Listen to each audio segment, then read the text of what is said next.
Stress management സീരീസിൻ്റെ പുതിയൊരു എപ്പിസോഡിലേക്ക് മാന്യപ്രേക്ഷകർക്ക് സ്വാഗതം.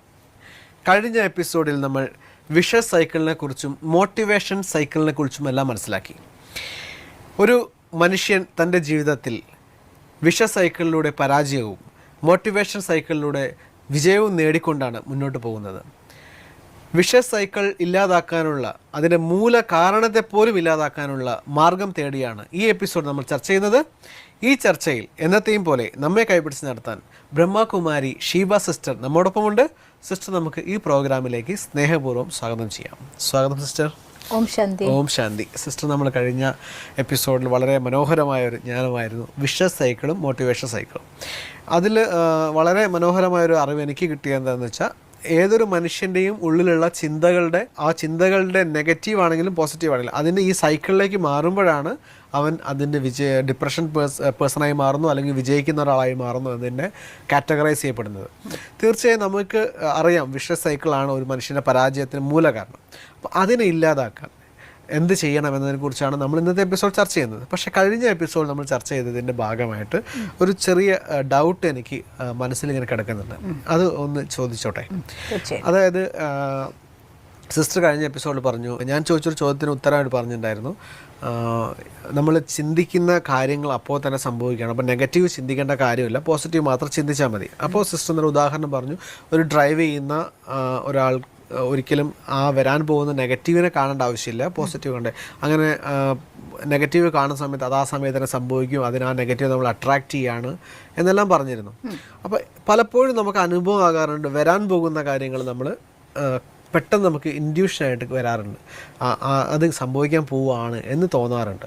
അപ്പോൾ ഇത് രണ്ടും വെച്ച് നോക്കുമ്പോൾ എനിക്ക് സംശയം എന്താണെന്ന് വെച്ചാൽ, ഈ സംഭവിക്കുന്ന കാര്യം നമ്മൾ അട്രാക്റ്റ് ചെയ്യുന്നതാണോ അതോ ഇൻഡ്യൂഷനാണോ? എല്ലാ കാര്യങ്ങളും സംഭവിക്കും, എന്തായാലും സംഭവിക്കാനുള്ള കാര്യങ്ങളൊന്നും നിന്ന് പോകുന്നില്ല, വഴി തങ്ങില്ല എന്നാ പറയാം. അപ്പോൾ വരാൻ പോകുന്ന കാര്യങ്ങൾ നമുക്ക് മുൻകൂട്ടി കാണാൻ ചിലപ്പോൾ സാധിക്കാറുണ്ട്, എന്നാൽ ചില കാര്യങ്ങൾ നമ്മൾ ചിന്തിച്ചതുകൊണ്ട് വരുന്നു എന്ന് പറയുന്നുണ്ട്. അപ്പോൾ ഇത് രണ്ടും എങ്ങനെ നമുക്ക് മനസ്സിലാക്കാൻ സാധിക്കുക? ഏതാണ് ഇൻഡ്യൂഷൻ, ഏതാണ് അട്രാക്ഷൻ എന്ന് മനസ്സിലാവുക എങ്ങനെയാണ്? ഇത് മനുഷ്യൻ്റെ ഒരു ജീവിതം എന്ന് പറഞ്ഞാൽ ഒരു ഫാക്ടർ കൊണ്ട്, ഒരു ഘടകം കൊണ്ട് മാത്രം ഉണ്ടാവാറില്ല. ഞാൻ ഈ കൈ നോക്കിയൊക്കെ വിധി പറയുന്ന ആളുകളുണ്ടല്ലോ, രേഖ നോക്കിയൊക്കെ പറയുന്നവർ, ഞാൻ അങ്ങനെ പറഞ്ഞ് എന്നോട് അങ്ങനെ പറഞ്ഞിട്ടുണ്ട്, ഇങ്ങനെ പറഞ്ഞിട്ടുണ്ടെന്നൊക്കെ പറയുമ്പം ഞാൻ എല്ലാവരോടും പറയാനുള്ളൊരു ഫാക്ടറുണ്ട്. ഈ കൈയിൻ്റെ രേഖ തീർച്ചയായിട്ടും അതിൻ്റെതായിട്ടുള്ള ഒരു പ്രാധാന്യമൊക്കെ ഉണ്ടായിരിക്കാം. അത് നമ്മളോട് പല കാര്യങ്ങളും പറയുന്നുണ്ടാവും. രേഖ 6 മാസത്തിലൊരിക്കൽ മാറാറുണ്ട്. ശരീരത്തിൻ്റെ ബോഡിയുടെ ഷേപ്പ് അനുസരിച്ച് ഓരോരുത്തരുടെ സ്വഭാവ സംസ്കാരങ്ങൾ വ്യത്യാസങ്ങൾ ഉണ്ടാവാറുണ്ട്. അപ്പോൾ ഒരാളുടെ ജീവിതം എന്ന് പറയുന്നത് ഒരു ഘടകം ഉപയോഗിച്ച് മാത്രം, ഇതാ നിങ്ങളുടെ കൈരേഖ ഇങ്ങനെ പറഞ്ഞിട്ടുണ്ട്, നിങ്ങളത് ഇങ്ങനെയാണ്, നിങ്ങളുടെ ജാതകം അത് പറഞ്ഞിട്ടുണ്ട്, നിങ്ങളെങ്ങനെയാണ്, അങ്ങനെയല്ല. ഒരു ജീവിതം എന്ന് പറയുന്നത് പല ഘടകങ്ങൾ കൊണ്ട് സംഭവിക്കുന്ന ഒന്നാണ്. നമ്മുടെ ജീവിതത്തിൽ ഇൻറ്റ്യൂഷൻ എന്ന് പറയുന്നത് ചില ആളുകളെ സംബന്ധിച്ചിടത്തോളം അവരുടെ മനസ്സ് കാമാണ്, കൂളാണ് എങ്കിൽ, ഞാൻ അണ്ടർലൈൻ ചെയ്ത് പറയുകയാണ്, ഇൻറ്റ്യൂഷൻ അഥവാ മുൻകൂട്ടി വരാൻ പോകുന്ന കാര്യത്തെക്കുറിച്ചൊരു സൂചന സ്വന്തം മനസ്സ് ഏതെങ്കിലും രീതിയിൽ തരുന്നത് ഡിസ്റ്റർബ്ഡ് ആയിരുന്ന മനസ്സിലുണ്ടാവാറില്ല. മനസ്സ് കാമാണെങ്കിൽ, കൂളാണെങ്കിൽ, അങ്ങനെ ഇപ്പോൾ ഉദാഹരണം പറയാൻ, ഡ്രൈവിംഗ് തന്നെ ഞാൻ എടുക്കുകയാണ്. ഒരു ടേണിങ്ങിൽ വണ്ടി ഓവർടേക്ക് ചെയ്ത് പോകുമ്പോൾ ഓവർടേക്ക് ചെയ്ത് പോകേണ്ടാവുന്ന ഒരു വണ്ടി വരുന്നുണ്ട് എന്ന് ചിലപ്പോൾ നമ്മുടെ ഉള്ളിൽ പറയും. ചിലപ്പോൾ കുഴപ്പമില്ല, വണ്ടി എടുത്തോ എന്നും പറഞ്ഞേക്കാം. ഇങ്ങനെയുള്ളതായിരിക്കുന്ന നമ്മുടെ മനസ്സിൻ്റെ സംസാരം നമുക്ക് കേൾക്കാൻ സാധിക്കണമെങ്കിൽ, എൻ്റെ അന്തരാത്മാവിൻ്റെ ശബ്ദം എനിക്ക് കേൾക്കാൻ സാധിക്കണം എന്നുണ്ടെങ്കിൽ എൻ്റെ മനസ്സ് ശാന്തമായിരിക്കണം. ഞാൻ പാട്ട് കേട്ടുകൊണ്ട്, പാട്ടിൽ രസിച്ചുകൊണ്ട് വണ്ടി ഓടിക്കുകയാണെങ്കിൽ ഇത് പറയില്ല നമ്മളുടെ അടുത്ത്. നമ്മൾ മറ്റാരുടെങ്കിലും സംസാരിച്ച് ആ സംസാരത്തിൽ മുഴുകിക്കൊണ്ട് പോവുകയാണെങ്കിൽ നമ്മളോട് പറയില്ല. എൻ്റെ മനസ്സ് ശാന്തമാണെങ്കിൽ എനിക്ക് അന്തരാത്മാവിൻ്റെ ശബ്ദം കേൾക്കാൻ സാധിക്കും. ഇതിൻ്റെ പേരാണ് ഇൻറ്റ്യൂഷൻ എന്നൊക്കെ നമ്മൾ പറയുന്നത്. വരാൻ പോകുന്ന കാര്യത്തെക്കുറിച്ചുള്ള ഒരു സൂചന എനിക്ക് ലഭിക്കുന്നു. ഈ സൂചന ലഭിക്കുമ്പോൾ നമ്മൾ പറയില്ല സംഭവിക്കാനുള്ളത് സംഭവിക്കാം എന്നൊക്കെ പറയുന്നുണ്ട്. പക്ഷേ എൻ്റെ മനസ്സിൽ അങ്ങനെ വരാമെന്ന് പോകുന്നുണ്ടെന്ന് തോന്നുന്ന സമയത്ത് മൈൻഡിൻ്റെ മേലെ കൺട്രോൾ ഉണ്ടെങ്കിൽ, മനസ്സിൻ്റെ മേലെ നിയന്ത്രണം ഉണ്ടെങ്കിൽ, ആ വ്യക്തി ചെയ്യുക ആ സമയത്ത് വണ്ടി ഓവർടേക്ക് ചെയ്തെടുക്കാതിരിക്കലാണ് ചെയ്യുക. അതൊരു അപകടം സംഭവിക്കില്ല. അതേസമയം അതല്ല, എൻ്റെ മനസ്സിൻ്റെ മേലെ എനിക്ക് നിയന്ത്രണം ഇല്ല എന്നുണ്ടെങ്കിൽ അങ്ങനെ കിട്ടിയിട്ടും പിന്നെയും വണ്ടി മുന്നോട്ടെടുക്കുകയും ചെയ്യും, ആക്സിഡൻറ്റ് ഉണ്ടാവുകയും ചെയ്യും. അപ്പം എൻ്റെ മനസ്സ് പറഞ്ഞതാണ് അവിടെ വരാൻ സാധ്യതയുണ്ട്, എന്നിട്ടും ഞാനത് കേട്ടില്ല. രണ്ടും ഉണ്ടാവണം, കണ്ടിട്ടില്ലേ? കാരണം എൻ്റെ 2 ലെവലിൽ എനർജി നമ്മളെ അട്രാക്റ്റ് ചെയ്യുന്നുണ്ട് അവിടെ. ഒരു കാര്യം എൻ്റെ ലൈഫിൽ ഒരു ആക്സിഡൻറ്റ് സംഭവിക്കുന്നുണ്ടെങ്കിൽ വെറുതെ ഒരാളുമായിട്ട് എൻ്റെ വണ്ടി പോയി കൂട്ടിയിടിക്കില്ല. ഇടിക്കാൻ പോയിട്ട് അവിടുന്ന് തെന്നിപ്പോയ സാഹചര്യവും കാണും, അങ്ങോട്ട് പോകുണ്ടായിരുന്ന വണ്ടി വന്ന് കൂട്ടിയിടിക്കുന്ന സാഹചര്യവും കാണും. രണ്ടും നമ്മൾ കാണുന്നില്ലേ? മീൻസ് ഒരാളുമായിട്ട് എനിക്ക് ഏതെങ്കിലും രീതിയിലുള്ളതായിട്ടുള്ള കാർമിക് അക്കൗണ്ട് ഈ ജന്മത്തിലല്ല മുജ്ജന്മത്തിലാണെങ്കിലും അങ്ങനെ ഒരു എനർജിയുടെ കൊടുക്കൽ വാങ്ങൽ ഏതെങ്കിലും ആളുമായിട്ട് ചില സാഹചര്യങ്ങളുമായിട്ട് ചില സ്ഥലങ്ങളുമായിട്ടൊക്കെ ഉണ്ടാക്കി വെച്ചിട്ടുണ്ടെങ്കിൽ മാത്രമാണ് അവിടേക്ക് നമ്മൾ അട്രാക്ട് ചെയ്യപ്പെടുന്നത്. ആ അട്രാക്ട് ചെയ്യപ്പെടുന്ന സമയത്തും ഈ സമയത്തെ എൻ്റെ മനസ്സിൻ്റെ ഇന്നത്തെ എൻ്റെ പ്രസൻറ്റ്, അതുകൊണ്ടാണ് പറയുന്നത് പ്രസൻറ്റിനാണ് കൂടുതൽ ഇമ്പോർട്ടൻസ് എന്ന് പറയുന്നത് ലൈഫിൽ. ഇപ്പോഴത്തെ എൻ്റെ പ്രസൻറ്റിൽ എൻ്റെ എഫേർട്ട് കൊണ്ട് എൻ്റെ മനസ്സിൻ്റെ മേലെ കൺട്രോളിങ് കൊണ്ടുവരാനും മനസ്സിനെ ശാന്തമാക്കാനും മനസ്സ് ഇത്തരത്തിലുള്ള ആകാംക്ഷകൾക്ക് അടിമയാവാനോ അതല്ലെങ്കിൽ ഏതെങ്കിലും വൈകാരികമായിരിക്കുന്ന ഭാവനകൾക്ക് അടിമയായിക്കൊണ്ട് പ്രവർത്തിക്കാതെ വിവേകത്തിന് മനസ്സിനെ നിയന്ത്രിക്കാൻ പറ്റുന്ന രീതിയിലാണ് പ്രവർത്തിക്കുന്നതെങ്കിൽ ആ ഇൻഡ്യൂഷൻ അനുസരിച്ച് അപ്പോൾ എടുക്കില്ല വണ്ടി. അപ്പോൾ സംഗതി അവിടെ സംഭവിക്കാൻ പോകുന്നതായിരുന്നു, വണ്ടി എടുക്കാൻ പോകുന്നു, വണ്ടി ഇടിയാൻ വരുന്നു. പക്ഷെ അവിടെ നമ്മുടെ പ്രസൻറ്റിലെ എൻ്റെ മെൻ്റൽ സ്റ്റേജ് എന്നെ സപ്പോർട്ട് ചെയ്തു, ഞാനതിന് രക്ഷപ്പെട്ടു. അതേസമയം എൻ്റെ പ്രസൻറ്റിലെ മെൻ്റൽ സ്റ്റേജ് നന്നാക്കാൻ വേണ്ടി ഞാൻ ശ്രദ്ധിച്ചിട്ടില്ല എങ്കിൽ അവിടെ എന്നെ അറിയാതെ വണ്ടി വലിക്കുകയും ചെയ്യും ഞാൻ അവിടേക്ക്. അപ്പോൾ ആക്സിഡൻ്റ് ഉണ്ടായി എങ്കിൽ ആ ഉണ്ടാകുന്ന സാഹചര്യം ഞാൻ അട്രാക്ട് ചെയ്തതുകൊണ്ട് മാത്രം വന്നതല്ല, എൻ്റെ കാർമിക് അക്കൗണ്ട് കൂടി ഉണ്ടായതുകൊണ്ട് സംഭവിച്ചതാണ്. പക്ഷെ അതേസമയം ആ കാർമിക് അക്കൗണ്ട് എന്നെ ഹിറ്റ് ചെയ്യാതിരിക്കാൻ വേണ്ടി എൻ്റെ മനസ്സിൻ്റെ മേലെ കൺട്രോളിങ് കൊണ്ടുവന്നാൽ എനിക്ക് സാധിക്കുകയും ചെയ്യും. അപ്പം അതുകൊണ്ട് ചില സാഹചര്യങ്ങൾ നമ്മുടെ ഇത്തരത്തിലുള്ള കാർമിക് അക്കൗണ്ട് സാഹചര്യം കൊണ്ട് വരുമ്പോൾ ശാന്ത മനസ്സിൽ നിന്ന് നമുക്ക് ഇൻറ്റ്യൂഷൻ കിട്ടും, അതനുസരിച്ച് രക്ഷപ്പെടാൻ സാധിക്കും. അതേസമയം മറിച്ചും ഉണ്ടാവും. അപ്പോൾ ഒരു കാര്യം ഇൻ്റർഫിയർ ആണ്.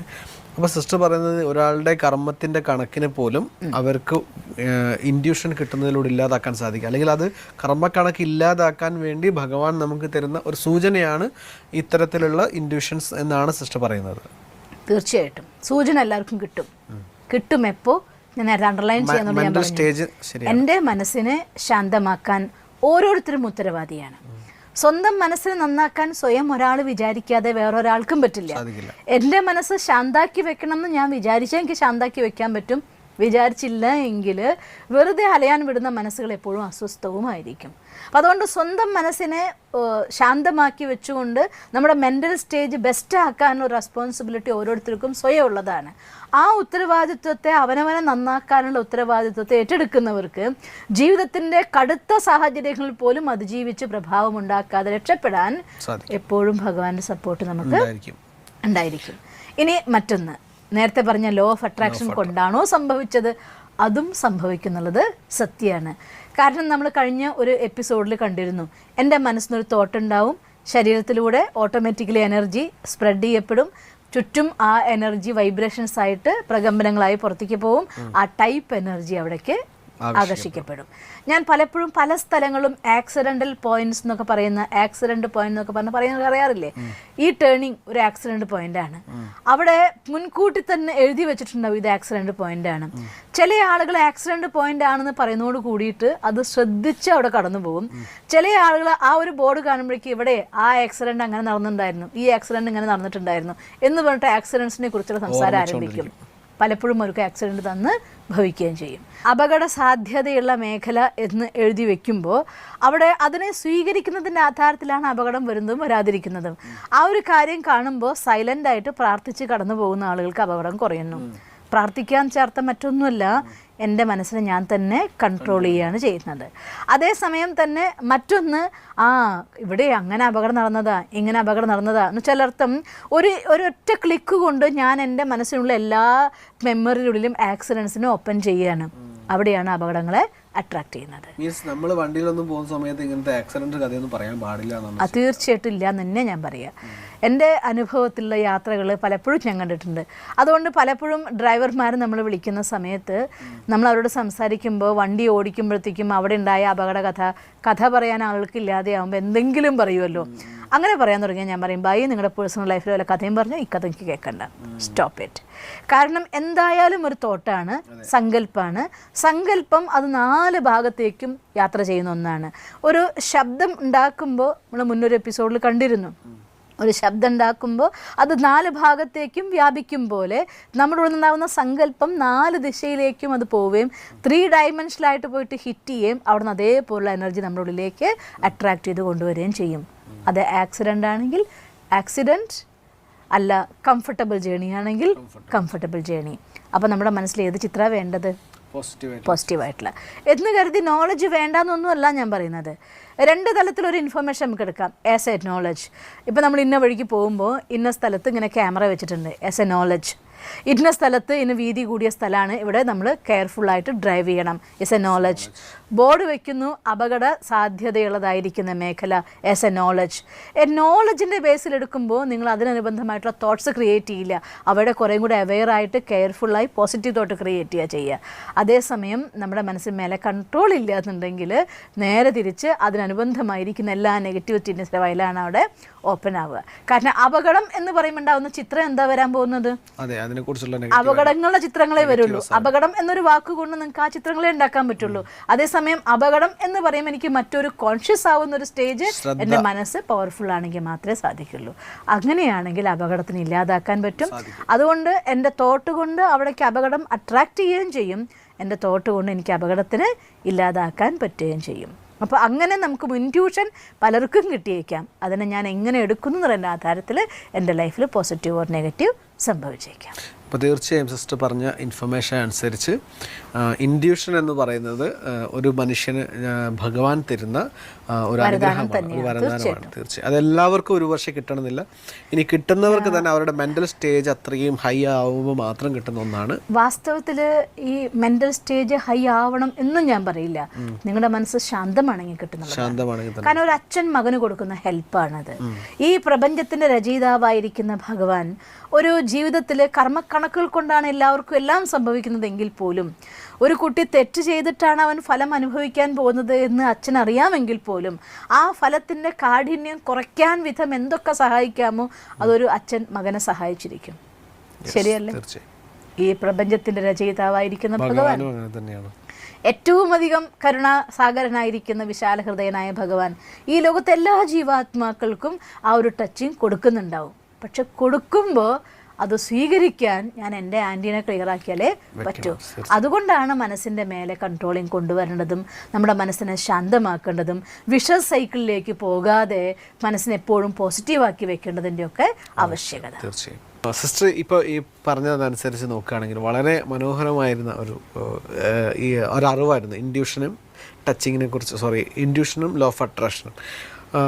മറ്റൊരു നമ്മൾ ഇന്ന് ചർച്ച ചെയ്തുകൊണ്ടിരിക്കുന്ന വിഷയം വിഷസ് സൈക്കിളിനെ കുറിച്ചാണ്. മനുഷ്യൻ്റെ മനസ്സിൽ വിഷസ് സൈക്കിൾ ആരംഭിച്ചു തുടങ്ങിയാൽ പിന്നെ അതിനെ നിയന്ത്രിക്കാൻ സാധിക്കാതെ വരുമ്പോഴാണ് അത് ഡിപ്രഷൻ പേഴ്സണലായിട്ട് മാറുന്നത്. അപ്പോൾ എങ്ങനെയാണ് നമുക്ക് ഈ സൈക്കിളിനെ ബ്രേക്ക് ചെയ്യാൻ സാധിക്കുക? ഇത് ഇല്ലാതാക്കാൻ എങ്ങനെയാണ് സാധിക്കുക? ഇതിനെക്കുറിച്ച് സിസ്റ്റർ ഞങ്ങൾക്ക് പറഞ്ഞുതരുമോ? ഞാനൊരു ചെറിയ സയൻസിൻ്റെ നമ്മൾ കുഞ്ഞുനാളിൽ പഠിച്ചൊരു പാഠത്തെ ഓർത്തു പോവുക ഈ സന്ദർഭത്തിൽ. സമവർത്തുള ചലനം ഓർക്കുന്നുണ്ടായിരിക്കും. ഒരു കയറിൻ്റെ അറ്റത്തൊരു കല്ല് കെട്ടിയിട്ട്, കുട്ടിക്കാലത്ത് ഞാനൊക്കെ ട്രയൽ ചെയ്ത് നോക്കിയിട്ടുള്ളൊരു കാര്യമാണത്. ഒരു കല്ല് കെട്ടിയിട്ട് അതിങ്ങനെ വട്ടം കറക്കും. വട്ടം കറക്കിയൊക്കെ അതിൻ്റെ സ്പീഡ് ഒരു ലെവലിൽ നിന്ന് അപ്പുറത്തേക്ക് പോയി കഴിഞ്ഞാൽ ആ കല്ലങ്ങ് തെറിച്ചു പോവും ആ ദിശയിലേക്ക്. ഏത് പോയിന്റിലെത്തുമ്പോഴാണോ അത് നമ്മുടെ കയ്യിൽ നിന്ന് തെറിച്ചു പോയത് ആ ദിശയിലേക്ക് ഒരുപാട് ദൂരം അത് യാത്ര ചെയ്യും. അതായത് അത് കറങ്ങി അതിൻ്റെ മൊമെൻറ്റം, അതിൻ്റെ സ്പീഡ്, അതിൻ്റെ ആ ലെവലിൽ നിന്ന് പുറത്തേക്ക് പോകുമ്പോഴാണെന്ന് സംഭവിക്കുന്നത്, അത് തെറിച്ചു പോകുന്നത്. ഇത് തന്നെ നമുക്ക് നമ്മുടെ ലൈഫിൽ അപ്ലൈ ചെയ്താൽ മതി. ഏതൊരു കാര്യവും വിഷസ് സൈക്കിളാക്കിക്കൊണ്ട് നമ്മൾ അതിനുള്ളിൽ കറക്കി നെഗറ്റീവ് ആയപ്പോഴാണ് അത് നെഗറ്റീവ് ആക്ഷൻസ് ആയിട്ട് പുറത്തേക്ക് വരുന്നത്. അതേസമയം നമ്മൾ എന്ത് ചെയ്യേണ്ടിയിരിക്കുന്നു? ഒരു കല്ലിൻ്റെ അറ്റത്ത് ഒരു കയറ് കെട്ടേണ്ടിയിരിക്കുന്നു. നമ്മുടെ മനസ്സിൻ്റെ യാത്രയുടെ മേലെ പോസിറ്റിവിറ്റിയുടെ ഒരു കയറ് കെട്ടേണ്ടിയിരിക്കുന്നു. അഥവാ ഒരു ക്രിയേഷൻ ഓഫ് പോസിറ്റീവ് തോട്ട്. ഒരു മനസ്സിൻ്റെ ഉള്ളിൽ ഒരു പോസിറ്റീവ് തോട്ട്സിനെ ക്രിയേറ്റ് ചെയ്യുക. അതിന് പല മെത്തേഡ്സ് ഉണ്ട്. മെഡിറ്റേഷൻ പഠിക്കാം, നിങ്ങൾക്ക് പോസിറ്റീവായിട്ടുള്ള ലെസൺസ് വായിക്കാം, നല്ല നല്ല വീഡിയോസ് നമുക്ക് കാണാം, അതല്ലെങ്കിൽ അത്തരം അങ്ങനെയുള്ള സത്സംഗങ്ങൾ നമുക്ക് പങ്കെടുക്കാം. ഇങ്ങനെയുള്ള ഏതെങ്കിലും ഒരു വിധി നമുക്ക് സ്വന്താക്കണം. Positive തോട്ട്സിൻ്റെ resource. അങ്ങനെ ഏതെങ്കിലും ഒരു കാര്യത്തിൽ നിന്ന് എൻ്റെ ഉള്ളിൽ ഇന്ന് ഈ തോട്ട് ഞാൻ എക്സ്പീരിയൻസ് ചെയ്യും എന്ന് അനുകൂലമായി തിരഞ്ഞെടുക്കണം, പ്രതികൂലമായി തിരഞ്ഞെടുക്കരുത് എന്നിവിടെ പറയാൻ കാരണം മനസ്സ് ഭയങ്കരമായിട്ട് വേദനിച്ചുകൊണ്ടിരിക്കുകയെന്ന് വിചാരിക്കൂ. അങ്ങനെ ഒരു ദുഃഖത്തിൻ്റെ റിലേഷൻഷിപ്പിൻ്റെ ഉള്ളിൽ ഉണ്ടാകുന്ന റിജക്ഷൻ, ഹസ്ബൻഡ് വൈഫ് ആവാം, അച്ഛനും മകനാവാം, റിലേഷൻ എന്തു ആവാം. ഞാൻ ജീവിക്കുന്ന സാഹചര്യത്തിൽ ഞാനുമായി ബന്ധപ്പെടുന്ന ആളുകൾ എന്നെ റിജക്റ്റ് ചെയ്യുകയാണ്. നമ്മൾ പറയുന്ന വാക്കിനെ റിജക്റ്റ് ചെയ്യുന്നു, നമ്മൾ പറയുന്ന കാര്യത്തെ റിജക്റ്റ് ചെയ്യുന്നു, നെവർ മൈൻഡായി നടക്കുന്നു. ഇങ്ങനെയൊക്കെ ഒരു സാഹചര്യത്തിൽ കടന്നു പോകുന്ന ഒരു വ്യക്തിയെ സംബന്ധിച്ചിടത്തോളം അവരുടെ ഉള്ളിൽ ആ റിജക്ഷൻ പെയിനാണ് ഉണ്ടാക്കുക മനസ്സിനുള്ള, അല്ലേ? സ്വാഭാവികമല്ലേ? അങ്ങനെ ഒരു ദുഃഖത്തിൻ്റെ വിഷ സൈക്കിളിലാണ് അവർ കറങ്ങിക്കൊണ്ടിരിക്കുന്നെങ്കിൽ ആ സമയത്ത് മനസ്സിൽ വേണ്ടത് സ്നേഹത്തിൻ്റെ ഒരു പ്രകമ്പനാണ് വേണ്ടത്. അപ്പോൾ ആ രീതിയിലുള്ളതായിട്ടുള്ള ഒരു തോട്ട് ക്രിയേറ്റ് ചെയ്തുകൊണ്ട്, ദുഃഖമാണെങ്കിൽ പകരം ഈശ്വരൻ്റെ റിജക്ഷനല്ലേ, മനുഷ്യന്മാരല്ലേ റിജക്റ്റ് ചെയ്യുന്നത്, ഈശ്വരൻ്റെ സ്നേഹത്തെ എക്സ്പീരിയൻസ് ചെയ്യണം. അങ്ങനെയുള്ള എന്തെങ്കിലും ഒരു പോസിറ്റീവ് തോട്ട്, ആ രീതിയിലുള്ള സോഴ്സ് നമ്മൾ സെലക്ട് ചെയ്യണമെന്ന് മാത്രം. According to person, according to situation. എല്ലാ സാഹചര്യങ്ങൾക്കും ഒരേ തോട്ടല്ല, എല്ലാ വ്യക്തികൾക്കും ഒരേ തോട്ടല്ല, എല്ലാ സന്ദർഭങ്ങൾക്കും ഒരേ സങ്കല്പമല്ല. അതുകൊണ്ട് ഞാൻ ഏത് സാഹചര്യത്തിൻ്റെ വിഷ സൈക്കിളിലാണോ കറങ്ങിക്കൊണ്ടിരിക്കുന്നത് അതനുസരിച്ചുള്ളതായിരിക്കുന്ന ഒരു തോട്ട് എടുക്കാൻ നമ്മൾ ശ്രദ്ധിക്കണമെന്ന് മാത്രം. അല്ലെങ്കിൽ ഒരിക്കലും അതിൻ്റെ സ്പീഡ് നമുക്ക് കൂട്ടാനാവില്ല. അങ്ങനെ ആ തോട്ട് എടുക്കുകയും അത് പലതവണ ആവർത്തിച്ച് ചിന്തിക്കുകയും ചെയ്യുമ്പോൾ, ഒരു കാര്യം പലതവണ ആവർത്തിച്ച് ചിന്തിക്കുമ്പോൾ അത് അനുഭൂതിയായിട്ട് നമ്മുടെ ഉള്ളിൽ ഇറങ്ങാൻ തുടങ്ങും. ആ അനുഭൂതി ഇറങ്ങും തോറും ഇതിൻ്റെ സ്പീഡ് കൂടാൻ തുടങ്ങും. അതിൻ്റെ സ്പീഡ് ഒരു ഘട്ടം കഴിഞ്ഞു കഴിഞ്ഞാൽ അത് പുറത്തേക്ക് തെറിക്കായി നിങ്ങൾ വിഷ സൈക്കിളിലുള്ളെന്ന് ബ്രേക്ക് ചെയ്യുന്നു, പുറത്തേക്ക് വരുന്നു. അതിന് കുറച്ച് കാര്യങ്ങൾ നമ്മൾ മനസ്സിലാക്കണം. എൻ്റെ മനസ്സ് കണ്ടീഷൻഡായി പോയിട്ടുണ്ടോ എന്ന് നമ്മൾ പരിശോധിച്ച് നോക്കണം. കണ്ടീഷൻഡായി പോവാന്ന് വെച്ചാൽ നമ്മൾ നേരത്തെ പറഞ്ഞ വിഷ സൈക്കിളിൻ്റെ വേറൊരു ഭാവം. ഫോർ എക്സാമ്പിൾ, എനിക്ക് ഒരുപാട് ജീവിതത്തിൽ ദുഃഖങ്ങൾ തന്നെ വന്നുകൊണ്ടിരിക്കുകയാണെങ്കിൽ ഒരു നല്ല കാര്യം ഒരാൾ എനിക്ക് പറഞ്ഞു തരുമ്പോഴും അതിലൊക്കെ എന്താവാനാ, എനിക്കതൊന്നും പോസിബിൾ അല്ല എന്നുള്ള ചിന്ത, ഇത് കണ്ടീഷൻഡാണ്. കാരണം ദുഃഖത്തിൽ മനസ്സ് കണ്ടീഷൻഡായിരിക്കുന്നു, ഉറച്ചു പോയിരിക്കുന്നു എന്നർത്ഥം. ഉറച്ച് നിശ്ചയിച്ചിരിക്കുകയാണ്. അപ്പോൾ അങ്ങനെ ഒരു സാഹചര്യം എനിക്ക് അതിൻ്റെ ഓപ്പോസിറ്റായിട്ടൊരു പോസിറ്റീവായിട്ടുള്ള കാര്യം ഞാൻ കേൾക്കുമ്പോൾ, കാണുമ്പോൾ, ഞാൻ എക്സ്പീരിയൻസ് ചെയ്യുമ്പോൾ, അങ്ങനെ വരുന്ന സമയത്ത് ഇതിലും അധികമൊന്നും ഉണ്ടാവില്ല എന്ന് തോട്ട് ക്രിയേറ്റ് ചെയ്യരുത്. അങ്ങനെയാണോ എൻ്റെ മനസ്സിൻ്റെ സ്ഥിതി, എന്നാൽ സ്വയം നമ്മളെ ബോധ്യപ്പെടുത്തണം അങ്ങനെ കണ്ടീഷൻഡ് ആവരുത്. എല്ലാവർക്കും എല്ലാം നല്ലത് സംഭവിച്ചിരിക്കും. എത്ര കടുത്ത രാത്രി ഉണ്ടെങ്കിലും, ഞാൻ പലതവണ പറഞ്ഞ കാര്യം ഞാൻ ഒന്നും കൂടെ ആവർത്തിച്ച് പറയുകയാണ്, എത്ര കടുത്ത കൂരിരുട്ടാണെങ്കിലും തീവ്ര പ്രകാശം നിറഞ്ഞ പകൽ വരുന്നുണ്ട്. ഈ പ്രപഞ്ചത്തിൽ ഈ ഒരു പ്രതിഭാസം നടക്കുന്നുണ്ടെങ്കിൽ ഈ സൃഷ്ടിയിൽ എല്ലാ നെഗറ്റീവിനും ശേഷവും ഒരു പോസിറ്റീവ് എന്നുള്ളതിൻ്റെ തെളിവാണത് ഈ പ്രപഞ്ചം. അതുകൊണ്ട് ജീവിതത്തിൽ എത്ര കടുത്ത സാഹചര്യം വരുമ്പോഴും അതിൻ്റെ അപ്പുറത്ത് അത്രയും സുഖദായി ആയിരിക്കുന്ന മറ്റൊരു നിമിഷം നമ്മളെ കാത്തിരിക്കുന്നുണ്ടാവും. പക്ഷേ നമ്മൾ മനസ്സിനെ അതേ എനിക്കുണ്ടാകൂ എന്ന് നിശ്ചയിച്ചുകൊണ്ട് നമ്മുടെ രാത്രിയുടെ ദൈർഘ്യത്തെ കൂട്ടരുത് എന്ന് മാത്രം. അതുകൊണ്ട് അങ്ങനെ വരുന്ന സമയത്ത് അങ്ങനെയല്ല എന്നും എനിക്ക് മാറാൻ സാധിക്കും എന്ന് എൻ്റെ മനസ്സിനെ ബോധ്യപ്പെടുത്തുക. ഡീകണ്ടീഷൻ ചെയ്യേണ്ടിയിരിക്കണം മനസ്സിനെ. കണ്ടീഷൻഡ് ആവാതെ മനസ്സിനെ ഡീകണ്ടീഷൻ നമ്മൾ ചെയ്യേണ്ടിയിരിക്കുന്നു. അതിന് സഹായിക്കുന്ന സാധനമാണ് മെഡിറ്റേഷൻ. തീർച്ചയായും മെഡിറ്റേഷനിലൂടെയാണ് നമുക്ക് മാക്സിമം ഒരു സൊല്യൂഷനിലേക്ക് നമുക്ക് എത്താൻ സാധിക്കുന്നത്. തീർച്ചയായിട്ടും എല്ലാ രീതിയിലുള്ള സൊല്യൂഷൻ മെഡിറ്റേഷൻ. അപ്പോൾ നമ്മൾ ഇനി വരുന്ന എപ്പിസോഡുകളിൽ മെഡിറ്റേഷൻ്റെ ആഴത്തിലേക്ക് കുറച്ചുകൂടി നമുക്ക് സഞ്ചരിക്കേണ്ടതുണ്ട്. ഈ എപ്പിസോഡിൻ്റെ സമയം ഇവിടെ പൂർത്തിയാവുകയാണ്. ഒരുപാട് നല്ല ഇൻഫർമേഷൻസ് ആയിരുന്നു ഈ എപ്പിസോഡിൽ നമുക്ക് സിസ്റ്റർ തന്നത്. അതായത് മനസ്സിൽ ഉണ്ടാവുന്ന ഇൻഡ്യൂഷനും മനസ്സുകൊണ്ടുണ്ടാവുന്ന അട്രാക്ഷനും, ഇത് രണ്ടും തമ്മിലുള്ള ബന്ധം, അതിൻ്റെ കാരണം, അതിലൂടെ എന്തെല്ലാം നേട്ടങ്ങൾ, എന്തൊക്കെ കോട്ടങ്ങൾ എന്നൊക്കെ സിസ്റ്റർ പറഞ്ഞു വളരെ വിശദമായിട്ട് എന്നെ മനസ്സിലാക്കി തന്നു. പിന്നെ വിഷ സൈക്കിൾ നമുക്ക് ബ്രേക്ക് ചെയ്യാൻ എന്താണ് ചെയ്യേണ്ടത് എന്നതിനെക്കുറിച്ചും വളരെ മനോഹരമായിട്ട് തന്നെ എക്സ്പ്ലെയിൻ ചെയ്തു. അത് പൂർത്തീകരിക്കാൻ സാധിച്ചിട്ടില്ല, അതുമ്പോഴത്തേക്കും നമ്മുടെ സമയം കഴിഞ്ഞു. അടുത്ത എപ്പിസോഡുകൾ നമുക്ക് മെഡിറ്റേഷനെ കുറിച്ചും അത് എങ്ങനെ ബ്രേക്ക് ചെയ്യാം എന്നതിനെക്കുറിച്ചൊക്കെ കൂടുതൽ വിശദമായി മനസ്സിലാക്കാം. ഈ എപ്പിസോഡിൽ ഞങ്ങൾക്ക് തന്ന ഈ അറിവിന് ഒരുപാട് നന്ദി. ഓം ശാന്തി. ഓം ശാന്തി. നമ്മൾ ഒരിക്കൽ പോലും ചിന്തിച്ചിട്ടില്ലാത്ത മനസ്സിൻ്റെ കഴിവുകൾ, മനസ്സിൻ്റെ വഴികൾ, മനസ്സിൻ്റെ രീതികൾ, ഇതൊക്കെയാണ് നമ്മളിപ്പോൾ കണ്ടുകൊണ്ടിരിക്കുന്നത്. അടുത്ത എപ്പിസോഡിൽ കൂടുതൽ അറിവുകളുമായി നമുക്ക് കാണാം. അതുവരേക്കും നന്ദി, നമസ്കാരം. ദിവസം തോറും ജീവിത വിജയങ്ങൾക്ക് വെളിച്ചം വീശുന്ന പുത്തൻ വീഡിയോകൾക്കായി ഞങ്ങളുടെ യൂട്യൂബ് ചാനൽ സബ്സ്ക്രൈബ് ചെയ്യൂ. നോട്ടിഫിക്കേഷൻ ലഭിക്കുന്നതിനായി ബെൽ ഐക്കൺ ക്ലിക്ക് ചെയ്യൂ. ഒപ്പം ഞങ്ങളുടെ ഫേസ്ബുക്ക്, ട്വിറ്റർ, ഇൻസ്റ്റാഗ്രാം പേജുകൾ ഫോളോ ചെയ്യൂ. നന്ദി.